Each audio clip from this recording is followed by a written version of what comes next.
Wassalatu wassalamu ala ashrafil mursalin Nabiyyina wa maulana Muhammadin wa ala alihi wa sahbihi ajma'in.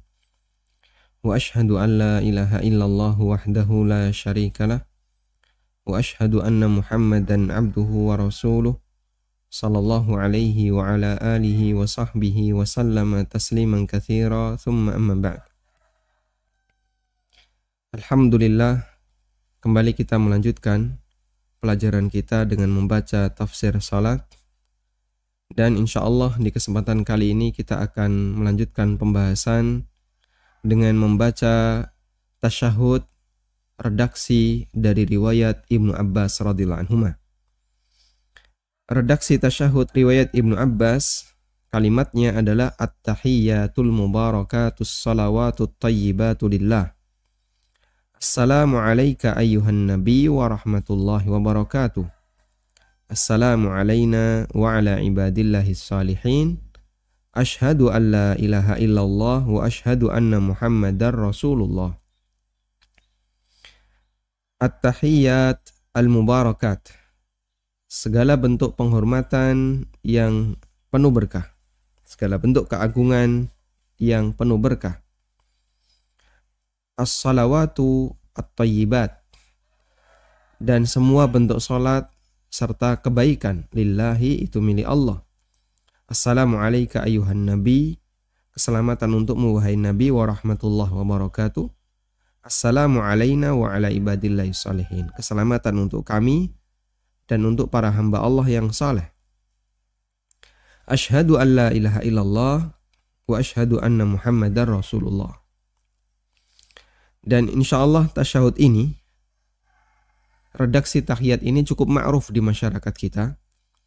Bahkan menjadi salah satu kurikulum yang diajarkan kepada anak-anak melalui lembaga pendidikan Al-Ma'arif, sebagaimana yang ma'ruf kita ketahui di masyarakat. Sehingga barangkali banyak jamaah yang sudah menghafalnya. Baik. Kita langsung menuju pada sumber bacaan. Ibnu Abbas radhiyallahu anhu mengatakan, "Kana Rasulullah sallallahu alaihi wasallam yu'allimuna at-tashahhuda kama yu'allimuna as-surata minal Qur'an. Fakana yaqulu at-tahiyyatul mubarakatus salawatut tayyibatu lillah." Rasulullah sallallahu alaihi wasallam Rasulullah sallallahu alaihi wasallam mengajari kami tasyahud sebagaimana beliau mengajari kami surat dalam Al-Quran. Dan beliau membaca at-tahiyyatul mubarakatus salawatut tayyibatu lillah dan seterusnya. Hadis riwayat Muslim dan Abu Dawud. Tayyib. Dan kemarin kita telah sampaikan bahwa untuk at-tahiyyat Ibnu Mas'ud diriwayatkan oleh Bukhari Muslim muttafaq alaih, sedangkan tahiyat Ibnu Abbas diriwayatkan oleh Muslim dan Abu Dawud. Kemudian kita beralih ke bacaan yang ketiga. Bacaan tahiyat yang ketiga adalah tahiyat Ibnu Umar. Tahiyatnya Ibnu Umar. Dari Ibnu Umar radhiyallahu anhuma, Rasulullah sallallahu alaihi wasallam membaca doa tasyahud berikut. At-tahiyyatu lillah, as-salawatu at-tayyibat. Assalamu alayka ayyuhan nabi wa rahmatullahi wa barakatuh. Assalamu alayna wa ala ibadillahi salihin. Kemudian kita coba lihat sisi perbedaannya. Asyhadu an la ilaha illallah wahdahu la syarikalah. Jadi di sini ada tambahan apa? Wahdahu la syarikalah. Wa asyhadu anna Muhammadan abduhu wa rasuluh. Dalam tasyahudnya Ibnu Umar, di situ ada tambahan abduhu wa rasuluh. Baik. Sehingga kalau kita perhatikan sebenarnya susunannya tidak jauh-jauh beda ya. Kalau Ibnu Mas'ud radhiyallahu anhu at-tahiyyatu lillah was-salawatu wat-thayyibat. Kalau tasyahudnya Ibnu Umar, at-tahiyatu lillah, as-salawatu wat-thayyibat. Sehingga di situ tidak ada wa. Kemudian syahadatnya tidak ada wahdahu la syarikalah. Asyhadu an la ilaha illallah. Dalam tasyahud Ibnu Mas'ud. Kalau Ibnu Umar ada tambahan asyhadu an la ilaha illallah wahdahu la syarikalah. Baik. Karena itu sebenarnya perbedaannya tipis.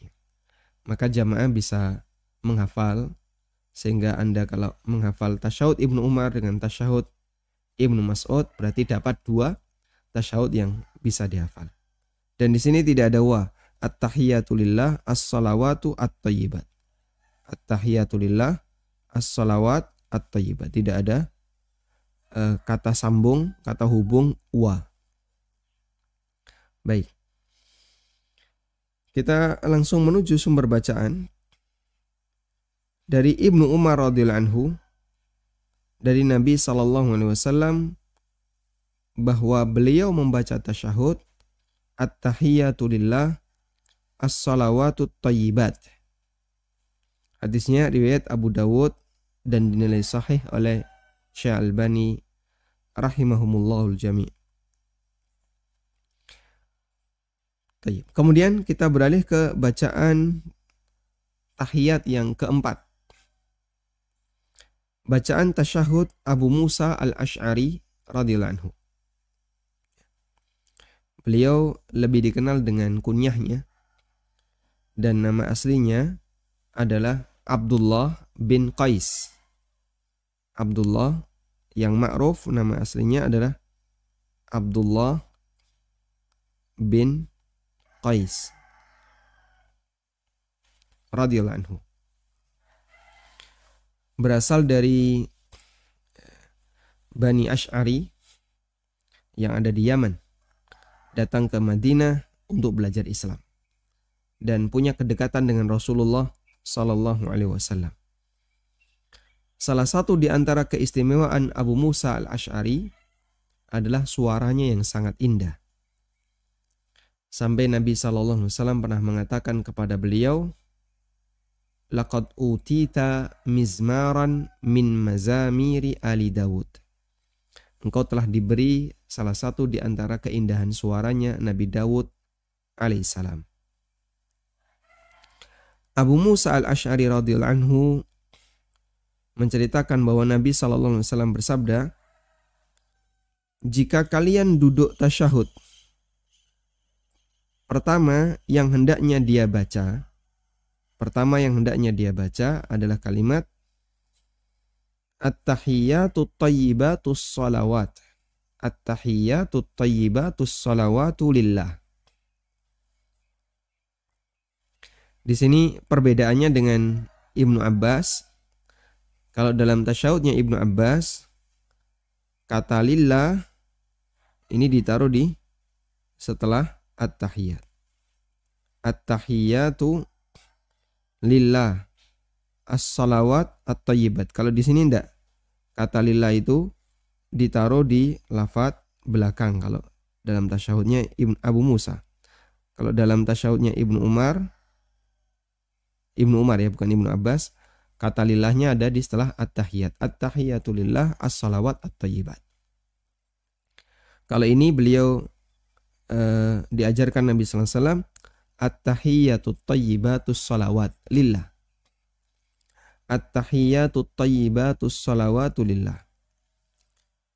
Assalamu alayka ayyuhan nabiy wa rahmatullahi wa barakatuh. Assalamu alayna wa ala ibadillahi salihin. Asyhadu an la ilaha illallah wa asyhadu anna Muhammadan abduhu wa rasuluh. Nah. Sumber bacaan bahwa Abu Musa mengajarkan tata cara sholat yang lengkap seperti yang diajarkan Rasulullah sallallahu alaihi wasallam. Lalu beliau mengatakan, "Idza qa'adtum lit-tasyahhud." Jika kalian duduk untuk tasyahud, maka baca kalimat berikut. At-tahiyyatut thayyibatus salawatu lillah. Assalamu alayka ayyuhan nabi wa rahmatullahi wa barakatuh. Baik. Hanya perbedaan di susunan, kemudian perbedaan di adanya huruf wa atau tidak. Sehingga kalau jamaah bisa kumpulkan dan bisa banding-bandingkan, insya Allah lebih mudah bagi kita untuk menghafalkannya. Kemudian bacaan yang kelima. Bacaan tasyahud Ibnu Umar radhiyallahu anhu. Khalifah Umar bin Khattab, Amirul Mukminin, pernah berkhutbah mengajarkan tasyahud berikut. At-tahiyyatu lillah. Az-zakiyatu lillah. At-tayyibatus salawatu lillah. Assalamu alayka ayyuhan nabi wa rahmatullahi. Assalamu alayna wa ala ibadillahi salihin. Ashhadu an la ilaha illallah wa ashhadu anna Muhammadan abduhu wa rasuluh. Di sini Umar bin Khattab radhiyallahu anhu meriwayatkan dan mengajarkan redaksi tasyahud dengan banyak pengulangan. At-tahiyyatu lillah, az-zakiyatu lillah. Lillahnya diulang. At-tayyibatus salawatu lillah. Assalamu alayka ayyuhan nabi wa rahmatullahi wa barakatuh. Di sini tidak ada wa barakatuh ya. Assalamu alayka ayyuhan nabi wa rahmatullah. Assalamu alayna wa ala ibadillahi salihin sampai akhir tasyahud. Baik. Sumber bacaan dari Abdurrahman bin Abdul Qari bahwa beliau pernah menyaksikan Umar mengajarkan tasyahud di atas mimbar. Dan ini yang kemarin disinggung oleh Imam Ibn Utsaimin.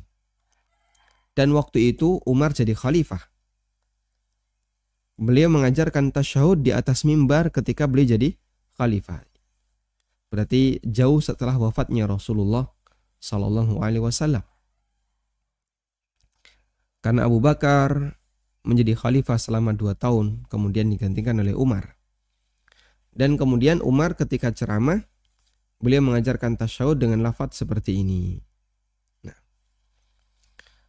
sehingga ini dijadikan dalil oleh Imam Ibn Utsaimin rahimahullah bahwa assalamu alayka tidak diubah menjadi assalamu alan nabi, sehingga tetap dibaca assalamu alayka.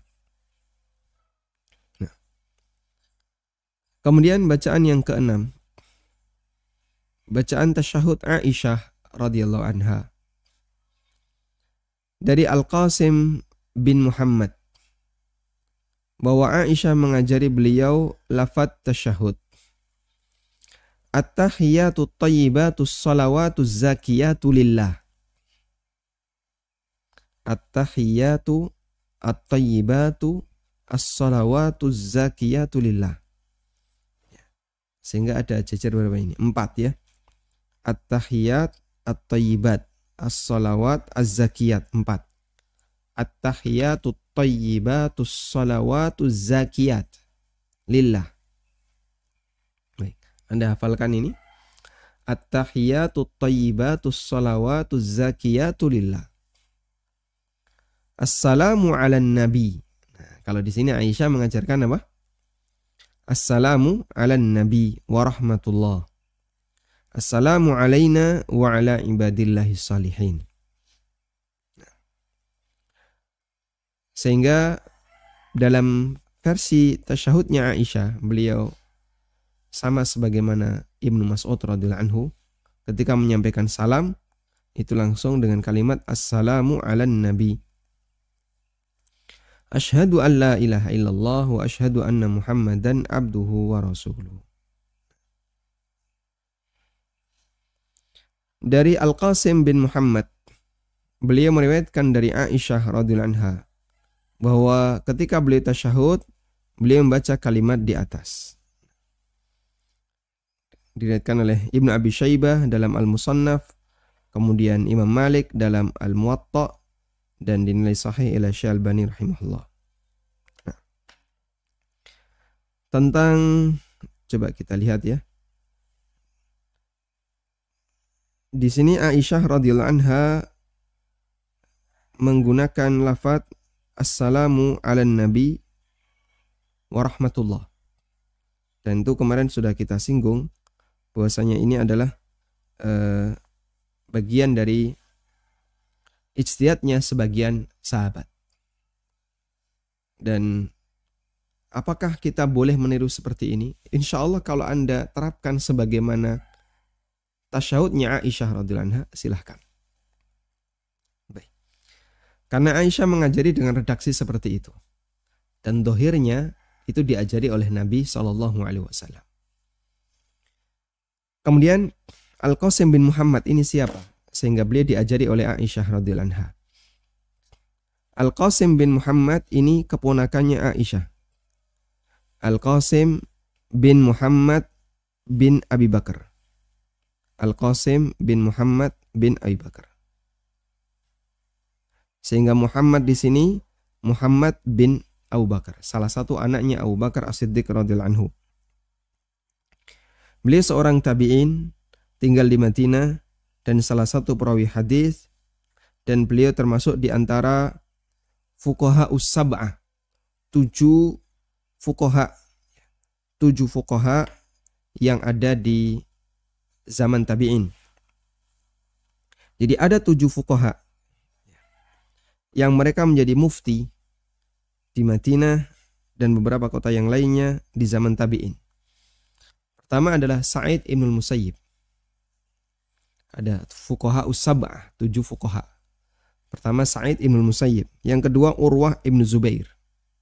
Dan ini juga keponakannya Aisyah dari jalur Asma, karena Urwah itu anaknya Asma. Al-Qasim bin Muhammad. Muhammad saudara Aisyah. Sehingga Al-Qasim juga keponakannya Aisyah. Dan seperti itulah Aisyah radhiyallahu anha ngajari keponakannya karena beliau nggak punya anak. Sehingga ilmu beliau ditularkan kepada para tabi'in yang itu merupakan keponakannya Aisyah radhiyallahu anha. Mereka mahram sehingga bisa tatap muka, bisa masuk ke rumah bibinya. Kemudian yang keempat Kharijah bin Zaid. Yang kelima Abu Bakar bin Abdurrahman bin Harith bin Hisham. Kemudian yang keenam Sulaiman bin Yasar. Dan yang ketujuh adalah Ubaidillah bin Abdullah bin Utbah bin Mas'ud. Haula'i al-fuqaha us-sab'ah. Mereka adalah 7 ulama besar di zaman tabi'in. Nah, karena mereka menjadi pemberi fatwa di kota Madinah dan mereka dikenal dengan sebutan khusus fuqaha us-sab'ah. Salah satunya Al-Qasim bin Muhammad bin Abi Bakar radhiyallahu anhu.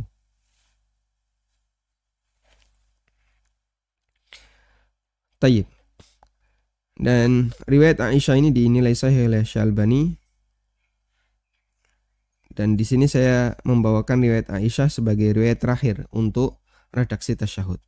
Sehingga kita punya 6 ya. Kita punya 6 redaksi tasyahud. Ibnu Mas'ud, Ibnu Abbas, Ibnu Umar, Abu Musa al-Ash'ari, Umar ibn Khattab, dan Aisyah radhiyallahu anha. Radhiyallahu ta'ala anhum ajma'in. Kalau Bapak Ibu bisa menghafal 3 atau 4, insya Allah sudah cukup bagus. Agar tasyahud yang kita baca tidak otomatis. Minimal 2 ya, yang sering kita kenal. Ibnu Mas'ud dan Ibnu Abbas. At-tahiyyatu lillah wassalawatu wattayyibat. At-tahiyyatul mubarakatus salawatut tayyibatu lillah. Ada yang bisa tambahkan misalnya. At-tahiyyatu lillah as-salawat at-tayyibat. Yang itu merupakan tasyahudnya Ibnu Umar. Kalau mau ditambahi dengan Aisyah radhiyallahu anha, at-tahiyyatut tayyibatus salawatuz zakiyatu lillah. Lanjutnya kurang lebih sama. Dan yang assalamu ala nabi hanya di 2 tasyahud. Pertama Ibnu Mas'ud dan yang kedua Aisyah radhiyallahu anha. Tayyib. Selanjutnya kita beralih kepada tafsir bacaan tasyahud.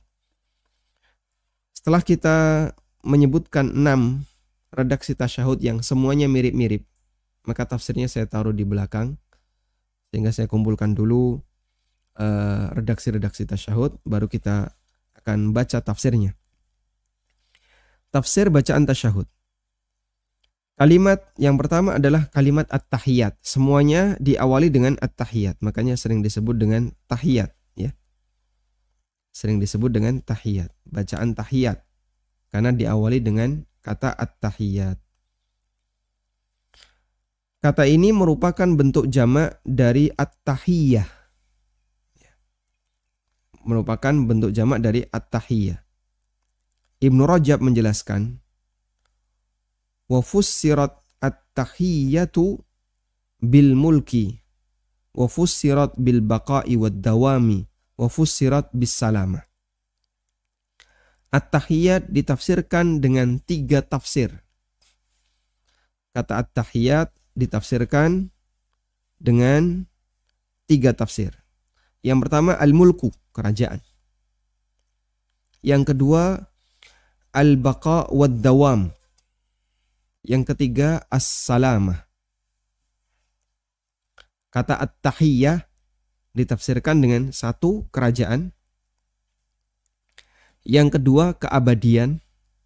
Yang ketiga keselamatan. Ada yang juga menafsirkan dengan keabadian, al-baqa wad dawam. Ada juga yang menafsirkan dengan as-salamah, keselamatan. Wal makna, maknanya adalah annas salamata minal afati sabitun lillah. Bahwa segala bentuk keselamatan dari semua bentuk kekurangan, dari semua bentuk cacat, al-afat, segala bentuk kekurangan, sabitun lillah, itu semuanya milik Allah.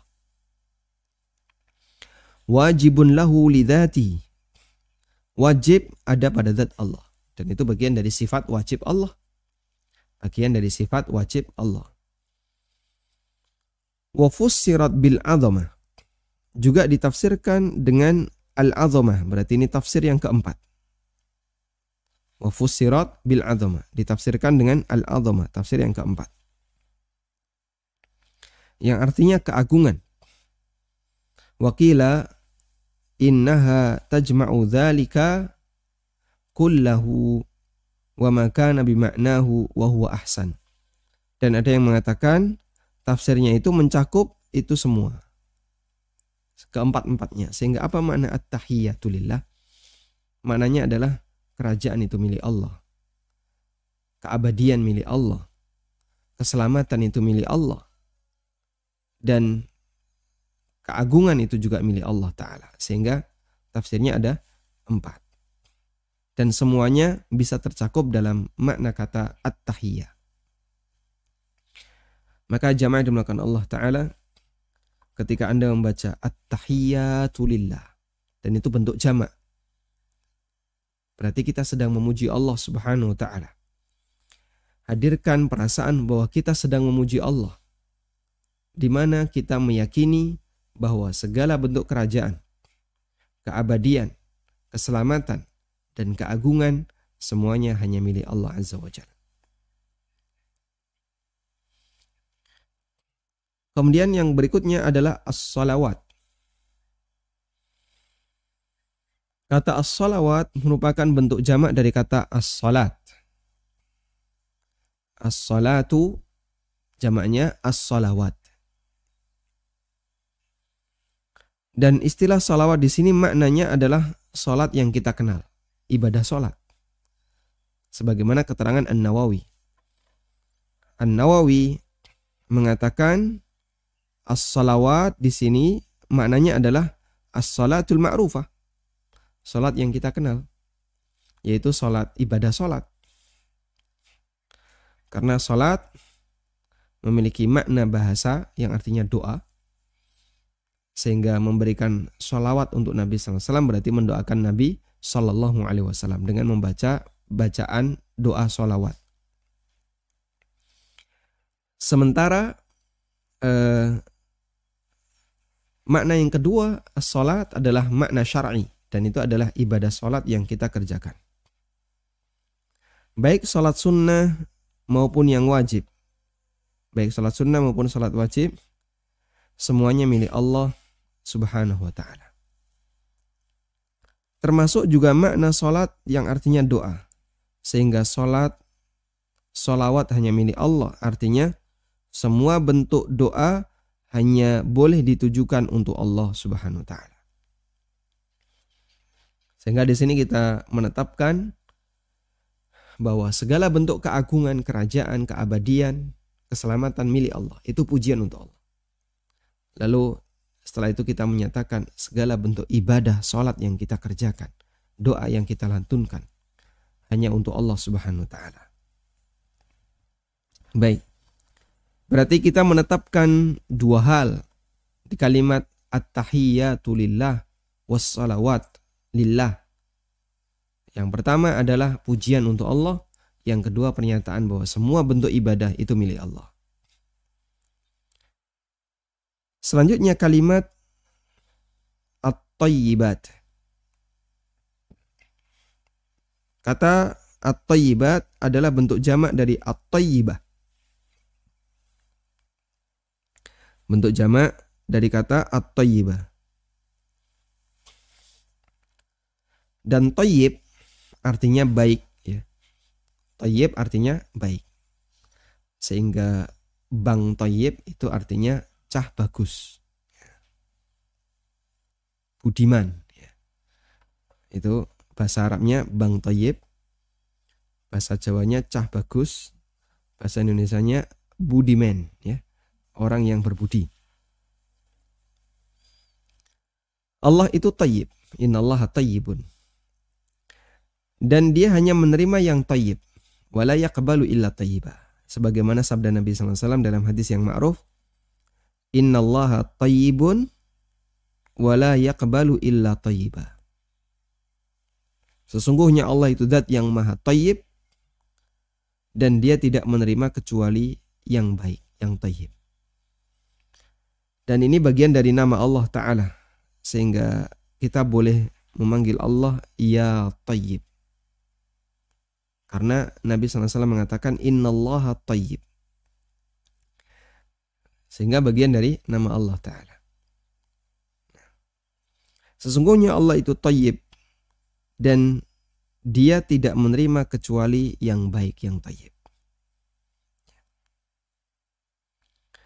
Kata An-Nawawi rahimahullah, wat-tayyibat, yang dimaksud at-tayyibat dalam tasyahud yang kita baca, ay al-kalimatut tayyibat.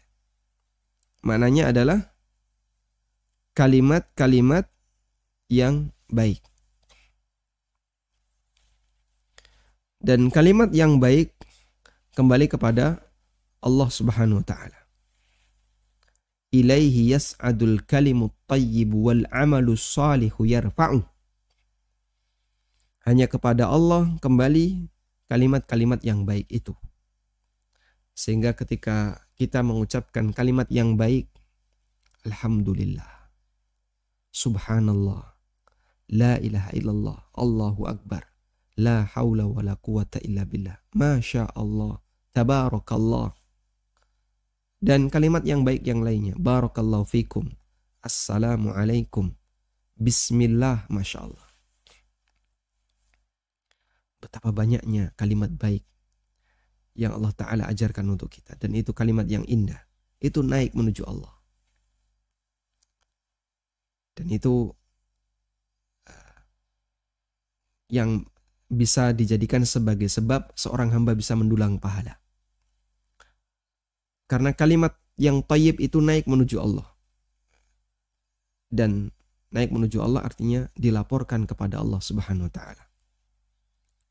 Sebagaimana yang Allah firmankan dalam Al-Quran, ya. Allah Subhanahu wa ta'ala berfirman dalam Al-Quran, ilaihi yas'adul kalimut tayyib. Hanya kepada Allah segala bentuk kalimut tayyib itu naik. Ada di surat Fatir ayat yang ke-10. Ilaihi yas'adul kalimut tayyib wal amalus salihu yarfa'u. Hanya kepada Allah Al-kalimut thayyib, kalimat-kalimat yang thayyib itu naik. Sehingga Allah sebut kalimat yang thayyib itu naik. Berarti kalimat yang tidak thayyib nggak naik. Karena nggak berkualitas. Allah nggak mau terima. Yang diterima oleh Allah adalah kalimat yang thayyib. Nah, kita biasakan ya. Lidah kita dengan kalimat yang thayyib seperti itu. Ya meskipun masyarakat umum terkadang menganggapnya itu hal yang aneh. Orang kan kalau melihat sesuatu yang mengherankan, astaga, gitu ya. Kalau mukmin melihat sesuatu yang mengherankan, subhanallah. Atau dia mengatakan, wow. Seorang mukmin melihat sesuatu yang mengherankan, masya Allah. Kita biasakan itu. Dan boleh disuarakan dengan keras biar yang lain dengar. Di tempat-tempat umum, di bandara, di terminal, di stasiun, di kantor. Membiasakan masyarakat untuk mengucapkan kalimat itu. La haula wa la quwata illa billah. Allahu Akbar. Nah, tapi kalau takbir mungkin nanti dikira teroris. Ya. Karena dikit-dikit takbir itu dikiranya radikal. Ya mungkin untuk sementara Anda bisa ganti subhanallah. Dan memang itu lafaz untuk menunjukkan keheranan. Subhanallah, Allahu Akbar.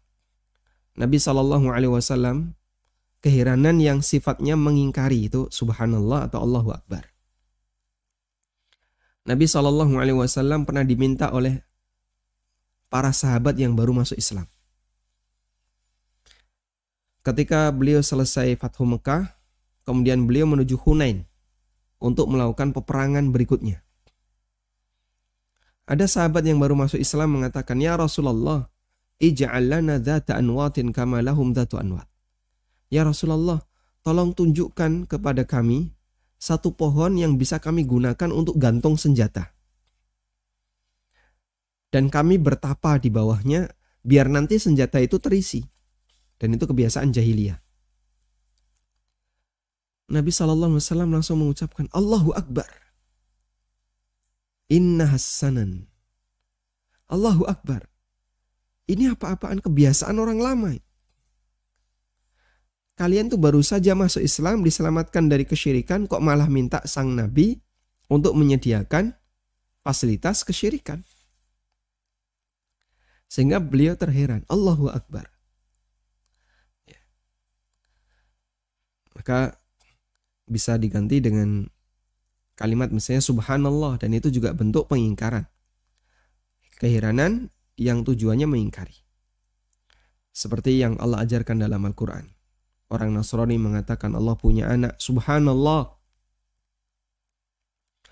Orang Yahudi mengatakan Allah Ta'ala punya anak, subhanallah. Orang Nasrani mengatakan Allah punya istri, subhanallah. Kita keheranan, kok bisa ada orang yang meyakini seperti itu? Kita mau memaksakan aja orang Muslim itu disuruh meyakini Allah punya anak. Logikanya itu nolak. Tidak mungkin Allah punya anak. Nah, sehingga kita biasakan kalimat-kalimat thayyib seperti ini. Karena di surat Fatir ayat 10, Allah Ta'ala menegaskan bahwa kalimat thayyib itu akan naik menuju Allah Ta'ala. Artinya diterima sebagai amal saleh. Kemudian kalimat az-zakiyat. Kata az-zakiyat ada dalam redaksi tasyahud Umar dan Aisyah radhiyallahu anhuma. Kata az-zakiyat adalah bentuk jamak dari az-zakiyah yang artinya kesucian. Bisa juga dimaknai dengan tumbuh. Makanya az-zakat, az-zakah itu memiliki dua makna ya. Yang pertama apa? Suci. Yang kedua, tumbuh. Sehingga Allah sebut zakat itu mensucikan. Khudh min amwalihim shadaqatan tutahhiruhum wa tuzakkihim biha. ambillah harta mereka sebagai zakat, tutahhiruhum wa tuzakkihim biha, untuk membersihkan mereka dari harta-harta yang haram yang barangkali masih menempel dalam keseharian kita. Nah, sehingga az-zakiyah bisa memiliki dua makna. Pertama, kesucian, itu milik Allah. Dan yang kedua adalah bahwa keberkahan di mana amal itu berkembang hanya Allah Subhanahu wa taala yang berhak untuk menumbuhkannya. Di antara turunan kata ini adalah kata zakat, amalan yang membersihkan dan menumbuhkan harta. Walhamdulillah. Selanjutnya kita memberikan salam untuk Nabi SAW. Assalamu alayka ayuhan nabi wa rahmatullahi wa barakatuh. Segala bentuk keselamatan tertuju untuk Anda wahai Nabi. Doa ini mencakup 3 bentuk keselamatan. Yang pertama adalah as-salamatu fi hayati, keselamatan untuk beliau semasa hidupnya. Dan ini telah dilakukan para sahabat. Sehingga mereka mendoakan assalamu alayka ayuhan nabi. Berarti mereka mendoakan Nabi SAW untuk mendapatkan keselamatan sepanjang beliau hidup. Yang kedua adalah keselamatan untuk beliau dari suasana mengerikan di hari kiamat. Karena termasuk doa beliau di hari kiamat adalah ucapan Allahumma sallim sallim. Jadi para nabi ketika mereka melihat umatnya diadili, lalu umatnya diminta untuk meniti as-sirat, maka banyak sekali yang gagal.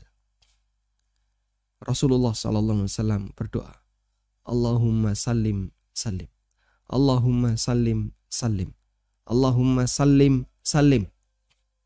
Ya Allah selamatkanlah, ya Allah selamatkanlah, selamatkanlah, selamatkanlah. Allahumma sallim sallim. Dan itu terjadi dalam suasana yang sangat mengerikan di hari kiamat. Yang ketiga adalah keselamatan untuk ajaran dan syariat agama beliau dari segala bentuk penyimpangan dan perubahan. Assalamu alayka ayuhan nabi. Termasuk diantaranya adalah kita mohon kepada Allah Ta'ala agar Allah Ta'ala memberikan keselamatan untuk ajaran beliau Sallallahu Alaihi Wasallam dari segala bentuk penyimpangan dan perubahan. Dan Allah jaga ajaran beliau. Allah jaga. Sehingga di setiap zaman akan selalu hadir orang yang dia selalu berusaha menyampaikan Islam puritan, Islam murni, dari generasi ke generasi. Meskipun dengan aneka pola dakwah yang berbeda-beda. Dan itu tidak pernah putus. Sebagaimana yang ditegaskan oleh Nabi SAW, La tazalu ta'ifatun min ummati alal haqqi zahirin. Akan selalu ada sekelompok orang di antara umatku yang mereka alal haqqi zahirin, selalu menang di atas kebenaran.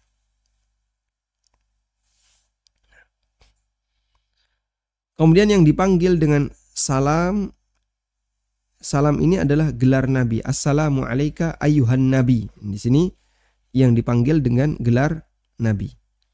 Karena ketika kita memanggil dalam masalah panggilan, Allah ajarkan agar kita tidak memanggil nama beliau langsung. Ya Muhammad, itu tidak boleh. Ya Muhammad itu tidak boleh, enggak sopan. Allah berfirman, La taj'alu du'a'ar rasuli bainakum ka du'a'i ba'dikum ba'da. Janganlah kalian menjadikan panggilan kalian kepada Rasul itu sebagaimana panggilan sesama kalian. Hei, Tul, mau kemana? Hei, Jo, Pak Ijo, mau kemana? Ini. Itu manggilnya pakai langsung. Wetro, ngopo? Nah, itu panggilan langsung. Boleh langsung namanya.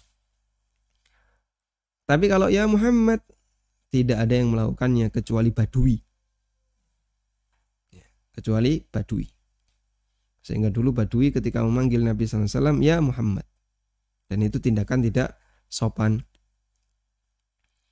Maka Allah ajarkan jangan panggil ya Muhammad, tapi panggil apa? Dengan menggunakan gelar. Ya Rasulullah. Ya ayuhan Nabi. Ya Nabi Allah. Dengan menggunakan gelarnya. Ya. Makanya dalam tasyahud sekalipun, meskipun beliau sudah meninggal dunia, meskipun Nabi SAW sudah meninggal dunia, kita diajarkan ketika kita memanggil Nabi SAW dalam tasyahud, kita menggunakan gelar beliau. Assalamu alayka ayyuhan nabi. Nah, sebagai bentuk menjaga adab kepada beliau, sekalipun beliau sudah meninggal. Lupa Nabi SAW sudah meninggal, kenapa dipanggil? Kemarin sudah kita sampaikan keterangan Imam Ibnu Utsaimin. Bentuknya adalah quwwatul istidhar. Karena perasaan kita seolah-olah menghadirkan sosok sang Nabi sallallahu alaihi wasallam. Quwwatul istidhar. Ya kita kan boleh-boleh saja ya, Anda di kamar, kemudian teringat keluarga yang ada di rumah, ya. Lalu tiba-tiba kita nulis, ya. Kita nulis, ini surat untukmu, wahai siapa, begitu. Padahal di situ pakai kalimat mu, dan bisa jadi kertas itu tidak kita sampaikan kepada yang bersangkutan, cuman kita tulis mu. Atau kita mengatakan kepada benda-benda di sekitar kita. Ya. Misalnya Anda bilang kepada tanaman yang Anda rawat, ya, kamu ini mahal, makanya yang sehat. Oh, jenenge wit-witan diomongi kan. Kamu ini mahal, makanya yang sehat. Itu ngomong sama apa? Tanaman. Ma'ruf orang seperti itu. Lah apa ngerti Pak nek dijak omong? Ya enggak ngerti. Kadang orang berkomunikasi dengan kucing, berkomunikasi dengan kambing, ya. Ya kadang hewan ada yang memahami, ada yang tidak. Sehingga menggunakan kata ganti mu itu tidak harus berada di depan orang yang menjadi sasaran bicara. Tidak harus. Boleh di tempat yang lain. Apalagi ketika orang menyampaikan salam kepada Nabi SAW, itu disampaikan oleh Allah kepada beliau. Sebagaimana disebutkan dalam hadis yang sahih, Nabi SAW pernah menyampaikan kepada sahabat, ya. Wa qad arimta. Kita tulis coba. Nah.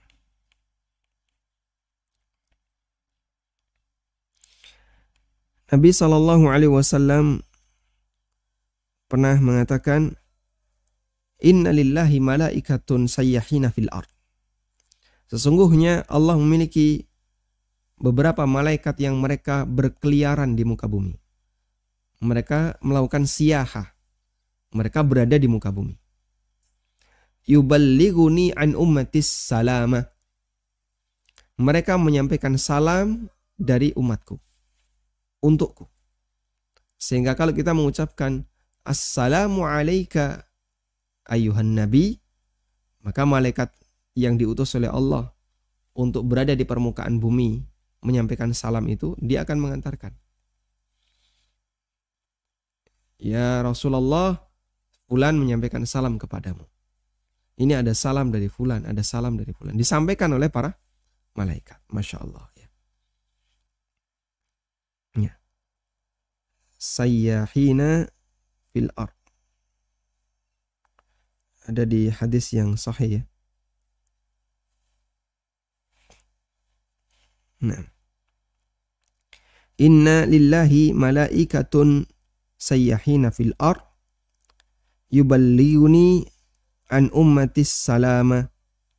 Sesungguhnya Allah Ta'ala memiliki para malaikat yang mereka berada di muka bumi dan mereka mengantarkan salam dari umatku untukku. Hadis riwayat An-Nasa'i, Ahmad, Ad-Darimi, dan statusnya hadis yang sahih. Dan kalau jamaah, kita misalnya begini, saya ingin berkenalan dengan A. Orang yang dekat dengan A adalah B. Pertama yang kita lakukan apa? Apakah langsung menghadap A? Wah, sungkan saya. Lewat pendekatan dulu. B, tolong sampaikan salam dari saya. Akhirnya B menyampaikan, ini wahai A, Anda dapat salam dari X. Oh, X itu siapa? Oh, X itu teman saya tinggal. Oh ya. Akhirnya sudah ada chemistry. Dengan apa? Titip salam. Pengenalan itu bisa dilakukan melalui menyampaikan salam, titip salam kepada orang lain.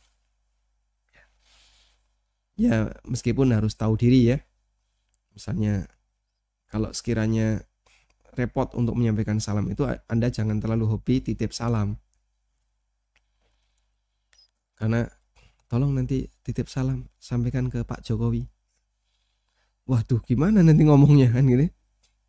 Gimana ngomongnya nanti?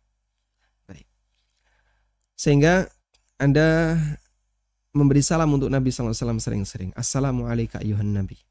Assalamualaikum ya Rasulullah. Assalamualaikum ya Nabi Allah. Maka malaikat akan menyampaikannya kepada Rasulullah SAW. Wallahu ta'ala alam. Demikian yang bisa kita sampaikan sebagai pengantar. Wassallallahu ala nabiyyina Muhammadin wa ala alihi wa sahbihi wasallam. Miliki flashdisk belajar fikih muamalah dasar dalam 33 pertemuan. Penjelasan sangat sistematis dengan media papan tulis bersama Ustadz Ami Nurbait, mengacu kitab Minhajus Salikin bab fikih jual beli. Dan semua video di flashdisk ini belum pernah tayang di ANB Channel.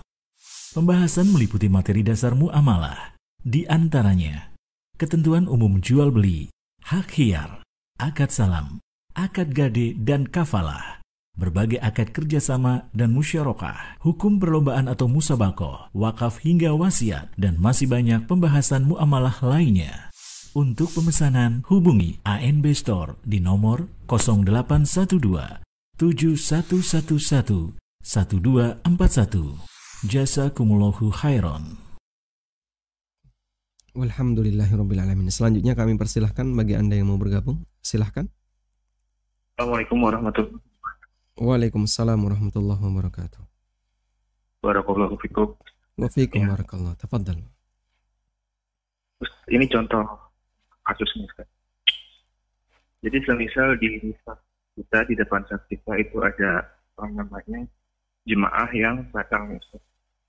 Jamaah batal ya? Ya. Jadi kan dia keluar dari saf barisan, kita kan masuk ke depan. Nah, di saat pandemi seperti ini kan kita bawa sajadah sendiri, Ustaz. Nah, ini biasanya kita angkut sajadah kita, terus kita masuk ke barisan yang kosong itu. Apakah seperti itu atau langsung aja kita masuk ke barisan yang kosong itu, Ustaz? Takutnya gerakan itu adalah masuk gerakan yang sia-sia gitu. Baik. Mohon penjelasannya. Barakallahu fiik, Ustaz. Assalamualaikum Assalamualaikum warahmatullahi wabarakatuh. Waalaikumsalam warahmatullahi wabarakatuh. Nah, wallahu ta'ala alam, sebatas memindahkan sajadah itu bukan sesuatu yang urgent bagi orang yang sholat. Karena pada asalnya sholat itu tanpa sajadah. Sehingga dia beralaskan dengan apa? Dengan lantai yang ada di tempat sholat, yang ada di masjid. Meskipun boleh menggunakan sajadah ketika ada kepentingan tertentu. Dan kalau misalnya Anda menggunakan sajadah lalu depan kosong, apakah boleh kita ngambil lalu maju? Kemudian nanti nata sajadah di depan. Berarti ada banyak gerakan yang harus kita lakukan. Ngambil, bawa sajadah, nata, baru kita diam sholat. Lanjutkan. Apakah boleh seperti ini? Dohirnya yang kami pahami ini terlalu banyak gerakan yang sebenarnya tidak urgent, tidak dibutuhkan. Apalagi ada keterangan yang disampaikan oleh sebagian ulama dalam madzhab Syafi'iyah bahwa orang yang melakukan gerakan sampai pada posisi ruku, ya, saya pada posisi ruku, ngambil itu bisa jadi lebih dari ruku karena tangan kita nyentuh tanah sejajar dengan kaki. Ruku itu sejajar dengan tangan ditaruh di lutut. Ini tangan sampai nyentuh tanah. Nah, di posisi ini berarti ketika kita mengambil sajadah, kita melakukan gerakan yang melebihi ruku. Dan itu dilakukan dengan sengaja, maka bisa membatalkan sholat. Maka yang kita khawatirkan kalau itu dilakukan, kami khawatir masuk dalam keterangan peringatan yang disampaikan oleh ulama tadi. Wallahu a'lam.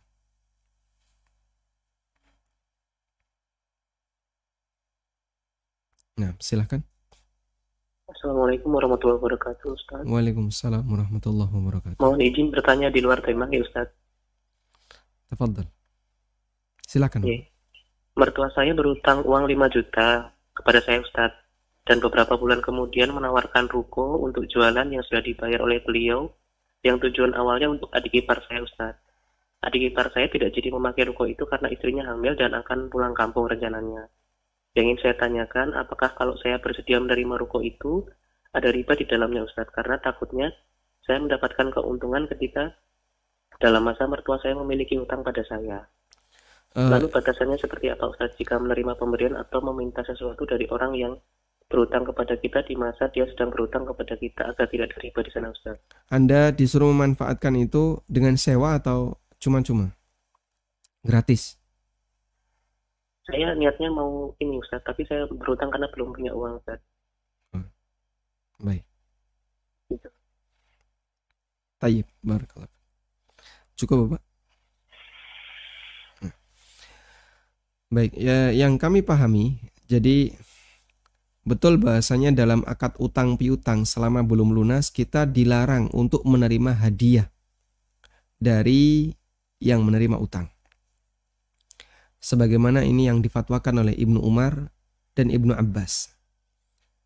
Dalam fatwa Ibnu Umar yang diriwayatkan oleh Sa'id bin Mansur, bahwa ada orang yang tanya kepada Ibnu Umar, si A itu saya utang, atau si A utang kepada saya. Saya ulang ya, si A utang ke saya. Utang ke saya berarti saya ngasih sesuatu ke si A sebagai utang. Lalu dia ngasih hadiah ke saya. Kemudian Ibnu Umar radhiyallahu anhu mengatakan, rudda ilaihi hadiyata au ihsibha lahu. Pilihanmu ada dua, kembalikan hadiah itu atau hitung sebagai bagian dari pengurang utang. Sehingga kalau utangnya misalnya 5 juta, lalu dia ngasih hadiah senilai 500.000, maka berarti utangnya tinggal 4.500.000. Karena yang 500 dibayar dengan hadiah. Dan itu boleh diterima. Dengan ketentuan itu dibayar dengan hadiah. Kemudian yang kedua, kaidah yang kedua bahwa utang tidak memutus silaturahmi. Utang tidak memutus silaturahmi. Sehingga kalau ada jalinan kakak adik misalnya ya, yang mereka saling akrab. Kemudian satu ketika kakak utang ke adik atau sebaliknya. Sampai lebaran utang itu belum lunas. Boleh nggak mereka saling berkunjung kemudian ngasih hadiah? Sementara utangnya belum lunas. Loh, ini utangmu belum lunas, jangan kau kasih hadiah. Utangmu lunasi dulu. Nah terus gimana? Saya belum punya duit untuk melunasi utang. Berarti kamu nggak boleh ngasih hadiah ke adik atau ngasih hadiah ke kakak karena utangmu belum lunas. Nggak jadi silaturahmi. Dan mereka kalaupun silaturahmi garingan gitu ya, nggak ada apa-apa. Ya cuman ketemu, nggak ada sukuan, nggak ada apa. Kenapa? Ada akad utang piutang yang belum selesai. La haula wala quwata illa billah. Ini jadinya utang memutus silaturahmi. Utang tidak memutus silaturahmi. Baik. Hubungan kedekatan antara Anda dengan mertua itu melalui istri Anda berarti ya. Jika itu diberikan oleh mertua untuk anaknya, daripada ruko ini nganggur karena anak yang satunya tidak mau memanfaatkan lalu diberikan kepada Anda untuk mengelolanya. Dan tentu saja tujuannya adalah biar nanti dapat manfaat dari situ, lalu bisa digunakan nafkah keluarga Anda. Maka insya Allah tidak masalah jika itu bukan disyaratkan di depan. Kalau disyaratkan di depan saat Anda ngasih utang ke mertua 5 juta, lalu mertua ngasih syarat, ya nanti nek ruko itu nganggur, kamu boleh pakai. Tapi tolong saya diutangi 5 juta. Nah, itu tidak boleh, berarti ini ada kesepakatan bahwa Anda akan diberi fasilitas berupa ruko ketika Anda ngasih utang 5 juta. Tidak boleh yang kayak gini.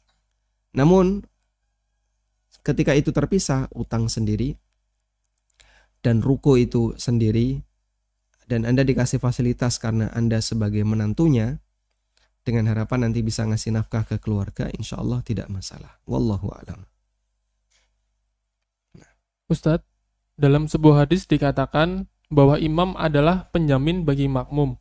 Apakah sebagai makmum tetap dijamin oleh imam walaupun imamnya tidak kompeten dari jamaah Rabu pagi?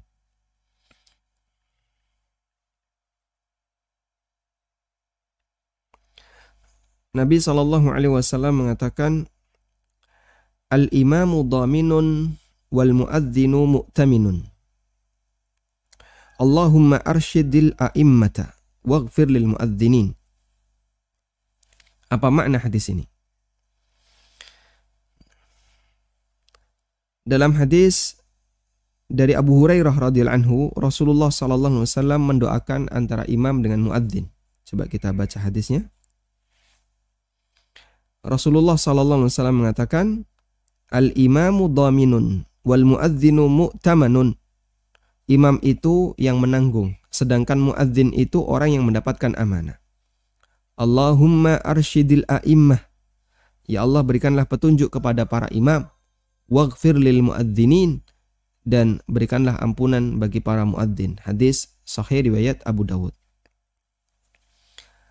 Sabda Nabi sallallahu alaihi wasallam, al-imamu dhaminun yashtamilu ala kathirin min ma'ani dhaman allati ittafaqa 'alaiha ahlul ilmi fi abwabis shalah. Mencakup banyak tanggungan yang disepakati oleh para ulama dalam bab salat. Dalam salat jamaah.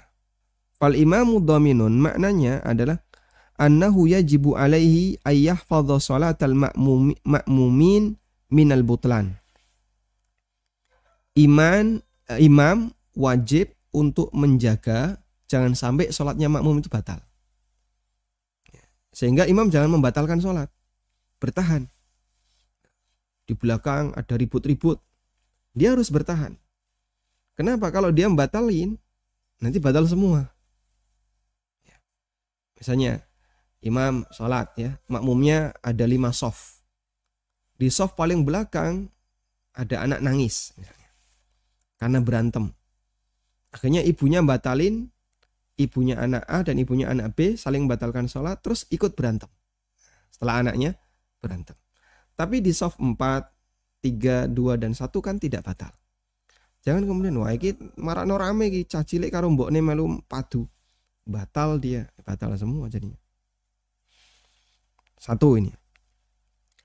Wa yahfadhu alaihim adadar rakaat, sehingga dia perlu jaga jumlah rakaatnya jangan sampai ada yang kurang. Wala yanquru bihimus shalah, dan jangan terlalu cepat salatnya. Naqran mukhillan bil arkan, yang menyebabkan rukunnya itu tidak terlaksana sempurna karena tidak tumaknina. Wala yuqassiru fil inayati bi syurutis shalah, jangan sampai dia itu gagal dalam melaksanakan syarat salat. Wudunya gagal misalnya. Lah wudune imam kaya ngene kok arep dadi imam.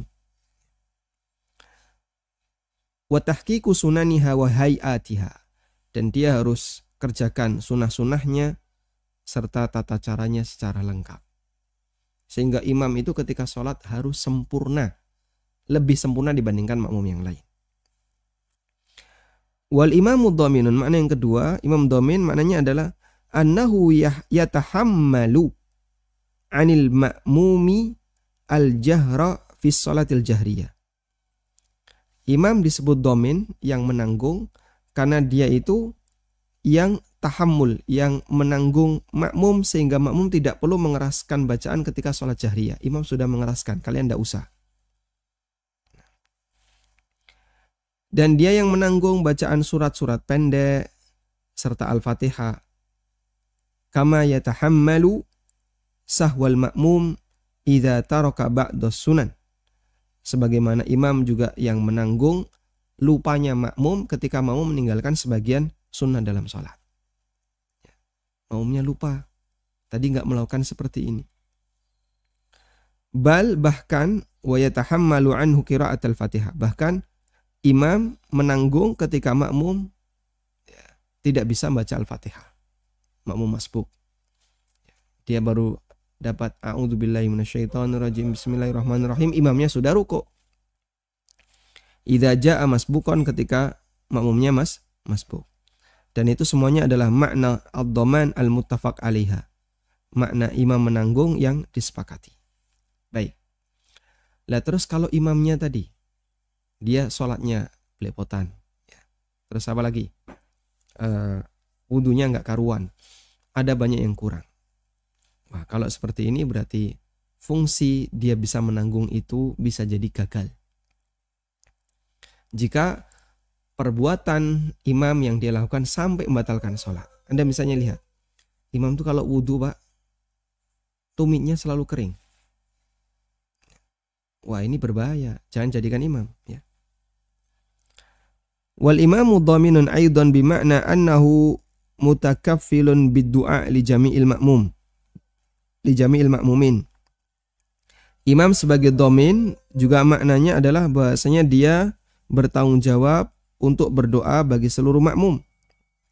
Maksudnya adalah bahwasanya imam ketika berdoa di surat Al-Fatihah lalu diaminkan oleh makmum.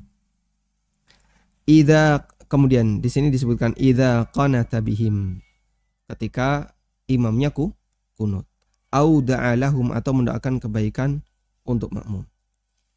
Mutakaffilun bi ta'limil ma'mumin ahkamas shalah, dia juga bertanggung jawab untuk mengajari hukum salat bagi para makmum, kaila tafsudu alaihim, agar salatnya tidak batal.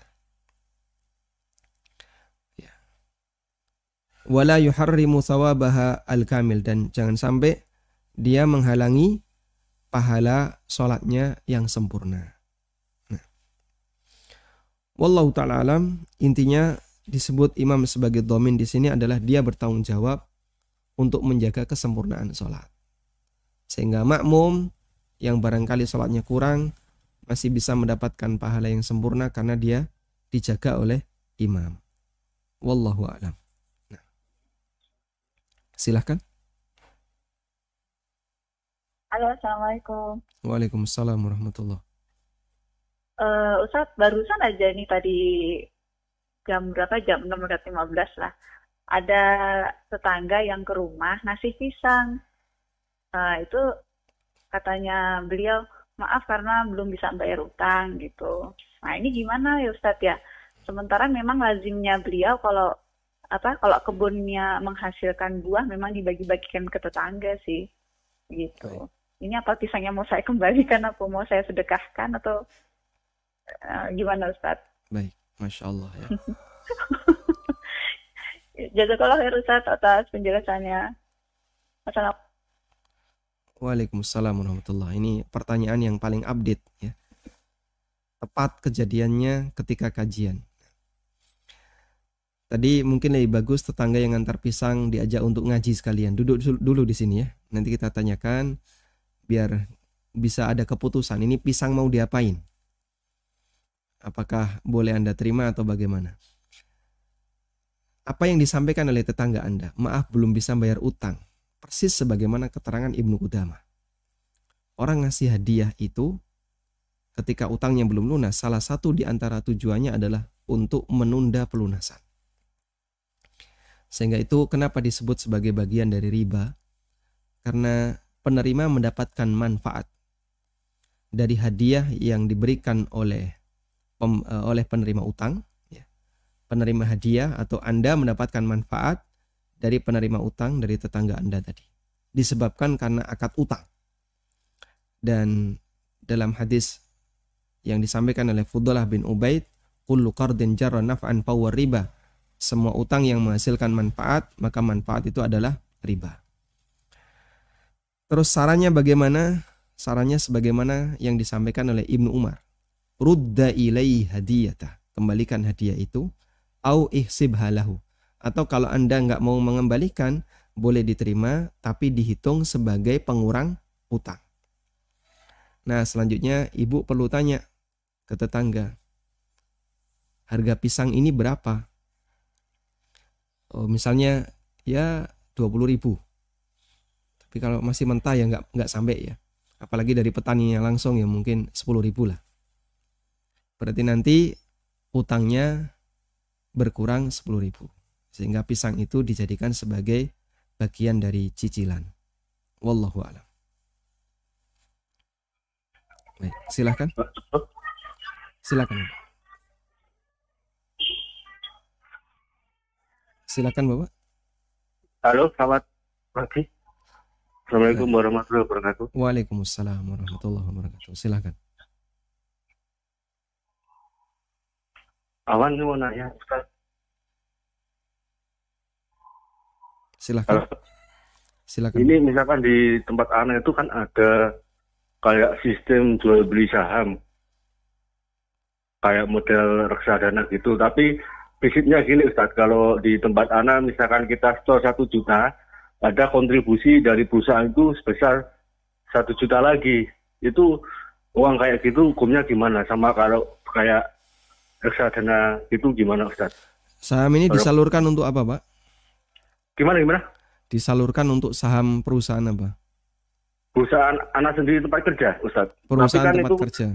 tata kelolanya kan karena perusahaan asing, jadi ya dikelola di tempatnya itu, misalkan di Prancis gitu. Jadi belinya itu di Prancis sana, Ustaz. Baik, perusahaan asing, Bapak kerja di situ. Iya. Kemudian beli saham 1 juta, nanti disupport oleh perusahaan dikasih 1 juta. Iya, jadi 2 juta gitu. 2 juta. Baik. Perusahaannya bergerak kayak model reksadana gitu, Ustaz. Baik, perusahaannya bergerak di bidang yang apa, Pak? Ya, dari kelistrikan gitu sih, Pak. Bikin panel supaya proyek-proyek PLN gitu ada sih kalau di Indonesia juga. Baik. Cukup insyaallah. Nah. Ya. Barakallahu fiik, Ustaz. Fiikum barakallah. Baik. Insya Allah tidak masalah ketika karyawan itu dilibatkan sebagai salah satu pemegang saham. Sehingga misalnya karyawan ditawari, perusahaan butuh modal sekian. Lalu sekian persen itu dilemparkan ke karyawan. Siapa yang mau turut serta nanti silakan beli saham. Kemudian sahamnya setelah diterima itu dimasukkan bagian dari modal perusahaan. Lalu nanti karyawan dapat bagi hasil. Di samping dia juga menjadi karyawan. Insya Allah ini tidak masalah. Karena pertama ini tidak termasuk dalam menggabungkan 2 akad dalam 1 akad. Sebab yang kedua ini sifatnya insidental di belakang. Bukan dipersyaratkan di depan. Beda dengan dulu ya. Waktu Anda mendaftar jadi karyawan kan Anda tidak ditawari seperti itu. Bapak syaratnya untuk jadi karyawan 1, Bapak harus beli saham di perusahaan ini. Tidak ada demikian. Bapak jadi karyawan normal. Setelah bekerja sekian puluh tahun atau sekian tahun, baru ada penawaran itu. Dan itu menguntungkan bagi karyawan. Insya Allah tidak masalah. Nah, selanjutnya nanti Bapak dapat dividen. Selama itu dari bagi hasil yang didapatkan oleh perusahaan. Dan perusahaan bergerak di bidang yang halal. Manufaktur untuk panel-panel yang, dan itu hukum asalnya adalah benda-benda yang mubah. Maka insya Allah berarti dividen yang Anda dapatkan adalah dividen yang diperbolehkan. Saya tidak tahu detailnya bagaimana proses perusahaan dalam mengelola dana tadi.